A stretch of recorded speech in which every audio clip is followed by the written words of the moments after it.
You're listening to the Compassion Fatigue Podcast with your host, Jennifer Blau. This is session 49.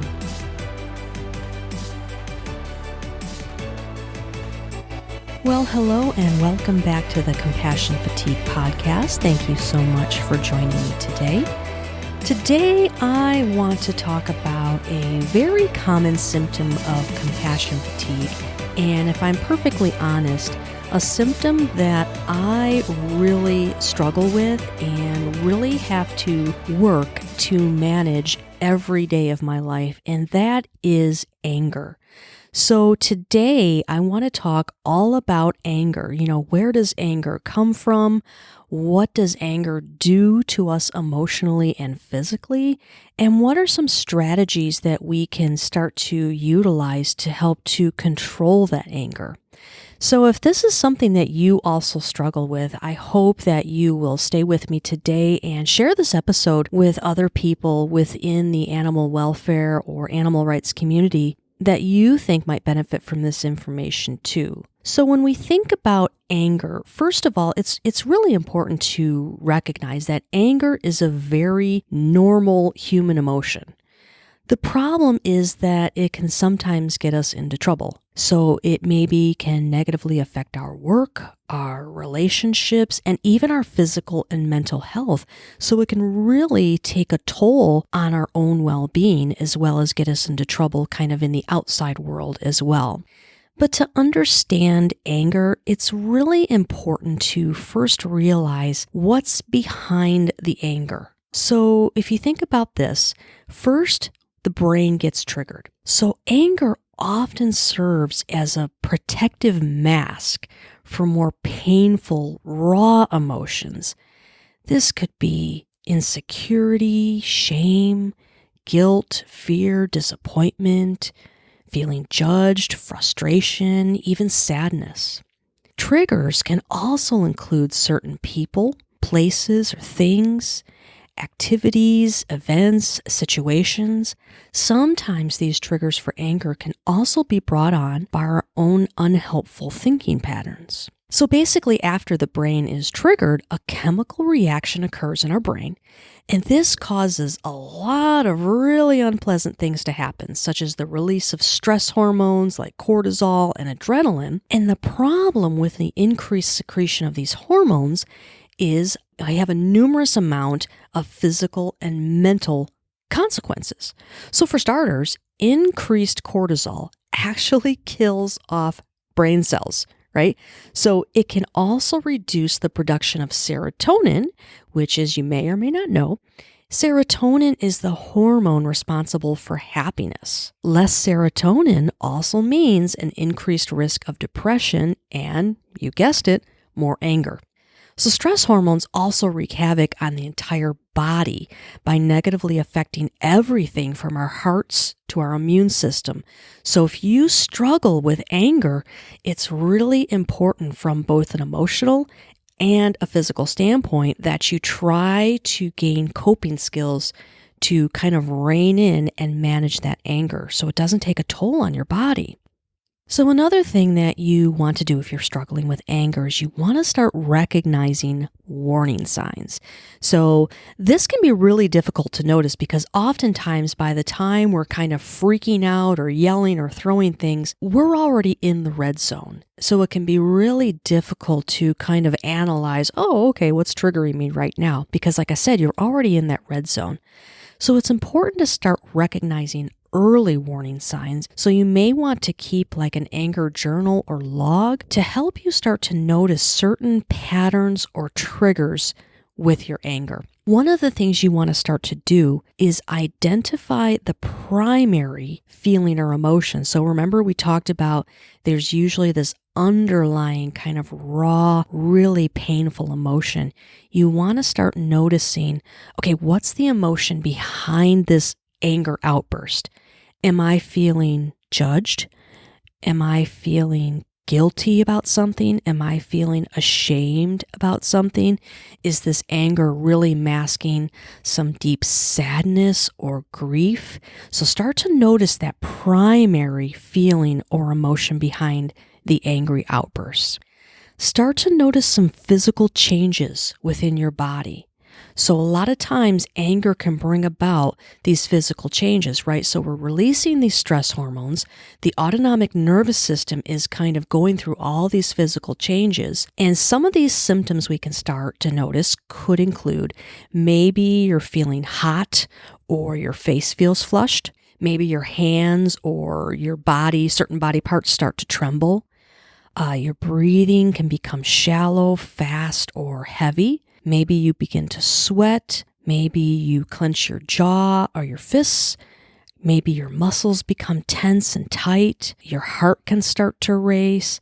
Maybe your mind goes blank, or you even feel dizzy, or maybe your mind starts to race.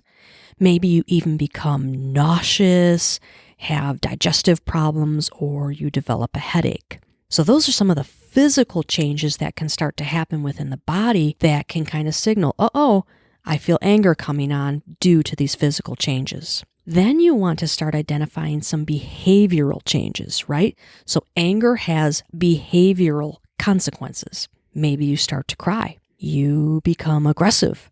You start to yell or swear. You begin pacing around the room.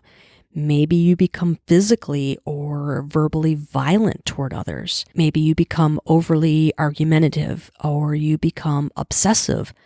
Maybe the opposite. Maybe you become very quiet, shut down, or even withdrawn. So again, it's really important to start noticing some behavior changes that kind of precede the anger outbursts. You also want to identify the consequences of your anger, right? So if I don't do anything to manage my anger, what are the consequences going to be? Is it possible I could lose my job? Is my marriage or my relationship going to suffer because of my anger? Am I going to hurt the people I love? Friends, family, kids, coworkers, even your own pets? Am I going to develop emotional and physical health problems because of prolonged anger? So start to identify some of the consequences that your anger has brought on already. So now let's talk about some ways that we can kind of start to manage the anger. So sometimes we can make lifestyle changes to avoid our triggers. So for example, reducing the amount of time spent with certain people, reducing exposure to the news, changing some of those unhelpful thinking patterns. But the problem is, unless you live in a bubble, we can't avoid all triggers, right? And for those of you who are working in a helping role, such as animal welfare or animal rights, it's very, very difficult to completely avoid all of these triggers because we are so deeply involved with so many triggering things. For example, a lot of my anger is really triggered during the winter season because you turn on the news, you log into social media, and you see all these reports of animals, especially dogs, that are, left outside, that are frozen to death. And it's heartbreaking. And it just brings up, at least for me, it brings up a lot of rage. And so it can be very difficult to avoid certain triggers, but there are certain things we can do to manage those triggers. So for example, little personal disclosure here, I was very upset yesterday. I had seen a news report of yet another dog that died because it was left out in the cold. And so I had a little extra money that I got from Christmas. So I donated some money to 2 local organizations that really strive to protect animals in the wintertime. And so that was just one way of kind of dealing with my anger. The other thing that I did was I actually had 2 walk and talk therapy clients yesterday. So I did a couple hours of walking out in nature. I also took some time to do a little bit of weightlifting. So again, trying to kind of find ways of managing your anger so it doesn't take over your life. Because we've talked about, what happens if you succumb to compassion fatigue or burnout? You're not going to be any use to anyone. You're not going to be any use to the animals. And so some coping skills are proactive and some are reactive. Okay, so what I mentioned, when I donated some money to a couple organizations, that was a reactive coping skill. I was angry in the moment. I did something about it. The walking can be both proactive and reactive, right? So if I walk on a daily basis, I'm going to start to build up my resiliency. If I lift weights on a more frequent basis, I'm going to start to build up my physical strength. I'm going to start to increase my mental strength. And so that can be both a proactive as well as a reactive coping strategy. So I want to give you some of my favorite, both proactive as well as reactive coping skills when it comes to managing anger. So the first one is to really make sure that you get enough sleep. We did a whole podcast on sleep habits. And so if you are struggling with sleep, you might want to go back and listen to that podcast. Sleep is really the brain's way of repairing itself. So think about sleep as, when you kind of optimize your computer, you clean up your computer, it gets rid of all the junk and helps the computer to run faster. Well, the same thing happens to your brain while you sleep. It gets rid of all the junk that's going on. It helps the immune system. Everyone that has insomnia knows that when you don't get a good night's sleep, you're just dragging yourself around the next day. You're grumpy, your brain is foggy. It's really difficult to get a lot of anything done. And it can really lead to things like anxiety and depression, as well as increased stress, and of course, compassion fatigue and burnout as well. So make sure that you are doing everything you can to get a good night's sleep. That is really going to be a proactive way of managing anger. You also want to work on establishing and enforcing boundaries, learning to say no. Okay, so if that means that you already have 10 foster kitties at home and you simply cannot take on one more litter because it will put you over the edge, you have to learn to say no. Because if you don't learn to say no and you totally burn out, you're going to get to the point where you can't take home any foster kitties, and that's not going to help anyone. Now, establishing and enforcing boundaries takes practice. A lot of practice, and expect to get pushback. People, whether they're friends, family, coworkers, managers, if they're not used to you having boundaries, they're not used to you being in this new role, you're going to get pushback. But trust me, practice, hold your boundaries. It's going to benefit you in the end and the animals that you're trying to help. Another thing you might want to try is to laugh. Take time each and every day to laugh. I know it can be so difficult when you have such serious and traumatizing and oftentimes depressing work. But you want to make sure that you're joking around with friends and coworkers. Back when I was a euthanasia tech, we had a very kind of warped sense of humor. And if you kind of heard us inside the euthanasia room, you'd probably think we were a bunch of sociopaths. But the truth is, it was either have kind of this sick sense of humor to cope with what we were doing, or we would just cry all the time. And so it's very important that you try to keep things light and silly when you can. Now, of course, there's a time and a place for this. But make sure that you do take a little time each day to laugh, to smile, to joke around, maybe watch a comedy before bedtime. I'll tell you what, the only way I can deal with the current political climate is by watching Stephen Colbert every single night. Do what you need to do to cope with everything that's wrong in the world by putting a little bit of humor into it.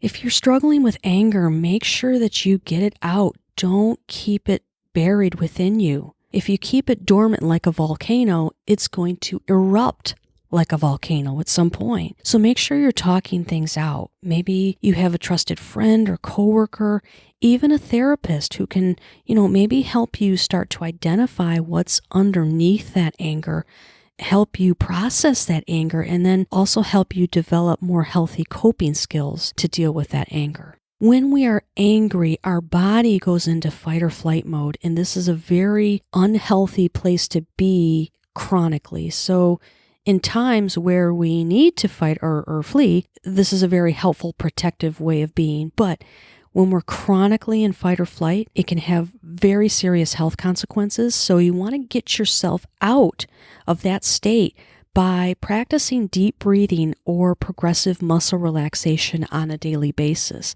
Now, these two are really good at proactive, so you want to do this on a daily basis to kind of keep your baseline down, but then you also can use it on a reactive basis. So if you're feeling really frustrated and angry, take a break, do 5 minutes of deep breathing or progressive muscle relaxation, kind of reset Trigger that relaxation mode. Get your body out of fight or flight.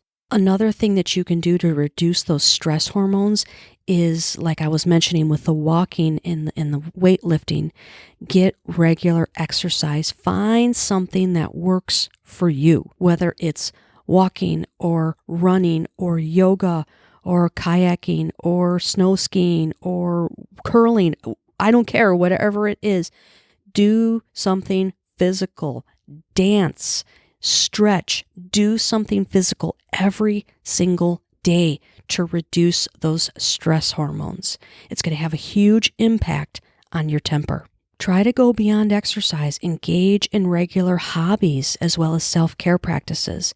So get a massage, get a facial, learn an instrument, learn a new language, do something that stimulates you mentally and that takes you out of that dark place that animal welfare can oftentimes put you in. And like I mentioned earlier, avoid toxic people and drama when you can. I know you can't avoid everyone at work, especially customers and clients and the general public. But, if there are certain coworkers at work that are kind of fueling the gossip train and the drama, try to avoid it. Try to fly under the radar, especially if you're noticing that it's really impacting your mental health. When you get triggered, take a time out, walk away, better yet, take a walk. Or like I mentioned, if you don't have, if you got 10 minutes, take a walk. If you only got a couple minutes, go to the bathroom, go sit in your office, go sit in a kennel, do whatever you need to do.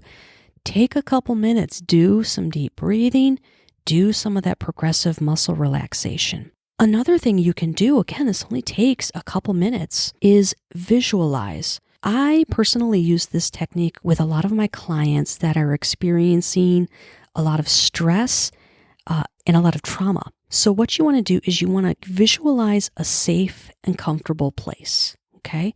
This can be real or imagined. Name that safe place, okay? So get it in your mind and name it. Maybe you name it the island, the forest, paradise, my safe place, whatever. Name it. Then close your eyes and use all of your senses in your mind to experience your safe place. Where are you? What do you see? Right? Do you see a lake? Do you see trees? Is there a cabin? Is there a field of grass? Are there flowers? Are there other people there? Are you alone? Are there animals there? If so, what kind? What's the weather like? Are you in a cabin in the woods and it's snowing outside? Are you at the beach and the warm sun is beating down? What does it smell like? Do you smell the grass? Do you smell trees? Do you smell flowers? Do you smell the ocean? What do you feel? Right? So visualize, what do you feel? Do you feel a soft breeze upon you? Do you feel maybe the grass or warm sand beneath your feet? What do you hear? What do you hear in your safe place? Do you hear ocean waves? Do you hear birds chirping? What sounds do you notice in the safe place? So if you go through this exercise, again, take 3 to 5 minutes. Go through your safe place. This is going to reset you, get you out of fight or flight, and help to calm that anger. You also want to start to adopt some healthy communication skills and learn to express yourself in a more productive way by being assertive once you've calmed down. So oftentimes people can get really aggressive when they get angry. They can use aggressive language. They can use aggressive body postures, have an aggressive tone. So by learning healthy, assertive communication skills, you can help to de-escalate anger, especially if it's between you and another person. So one of my favorite ways of managing my own personal anger is through music. I am a musician, and so being a musician, I will either maybe write a song that expresses how I'm feeling, or I'll just sit on my drum set and just bang the shit out of them for a while, or I'll listen to music that can help. Maybe you want to keep a journal or express your anger through art, poetry, or like me, maybe you express it through music. Do whatever works for you, but get creative. I would love to hear about your favorite ways of managing anger. Let us know by joining and posting on our private Facebook group, which you can join by clicking the link on the CompassionFatiguePodcast.com. Again, I would love to hear from you, love to hear how you are managing your own anger. So thank you so much for listening. I really hope this has been helpful for you. Love to see you on our Facebook group, and I hope I'll see you back here next week. Take care. Thank you for listening to the Compassion Fatigue Podcast. Remember to head on over to iTunes and subscribe to the show so you never miss a single episode. And don't forget to check out the CompassionFatiguePodcast.com for more great resources. Please note that this podcast is not meant to provide medical advice or substitute for psychological care. Please consult with a mental health professional if you need additional support. And if you are feeling suicidal, please go to your nearest emergency room or call 911.